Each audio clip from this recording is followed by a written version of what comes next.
Hi అండి. ఇప్పుడు మనం సెలవిడి రెడీ చేసుకుందాం. దీనికోసం ఎండు కొబ్బరి ముక్కలు, నువ్వులు, గసగసాలు ఫ్రై చేసుకొని పక్కన పెట్టుకొని, వేరే బౌల్ పెట్టుకొని మనం కొంచెం వాటరేసి బెల్లం పాకం పట్టుకుందామండి సెలవిడిలోకి. ఈ 2 గ్లాసుల పిండిలోకి గ్లాసున్నర బెల్లం అయితే సరిపోతుంది. ఈ పిండి పక్కకు పెట్టుకున్నాను ఇప్పుడు. మనం ఈ బెల్లాన్ని కరగతీయాలి కదా! కరుగుతుందిప్పుడు. అదిగోండి చూడండి వాటర్‌లాగా కలిసిపోయింది. ఏసిన మనం బెల్లం ముక్కలన్నీ 2 యాలక్కాయలేసుకున్నాము. ఇప్పుడు పాకం చూసుకుందాం. ఒక గిన్నెలోకి తీసుకొని వాటరేసుకొని ఇలా చూసుకోవాలి. అదిగోండి దగ్గరకొచ్చేసింది పాకం. ఇప్పుడు మనం ఈ పాకంలోకి నువ్వులు, గసగసాలు అవి వేపి పెట్టుకున్నాం కదా! ఎండు కొబ్బరి ముక్కలు ఇవన్నీ యేసుకొని, ఒక్క స్పూను నెయ్యేసుకున్నామంటే చక్కగా ఈ పాకం పలసగా అయితది. చిక్కగా అయింది కదా! ఇప్పుడు నెయ్యేసుకున్నామంటే ఇది పలసగా అయితుంది. ఇప్పుడు మనం పిండేసుకొని కలుపుకోవాలి.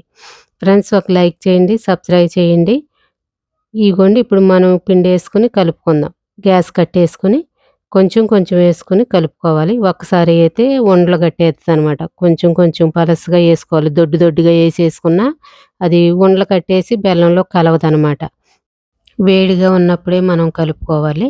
చక్కగా రెడీ అయిపోయింది.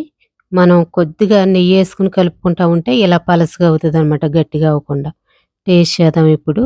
చాలా కుదిరింది. చాలా టేస్టీగా ఉంది. Thank you friends.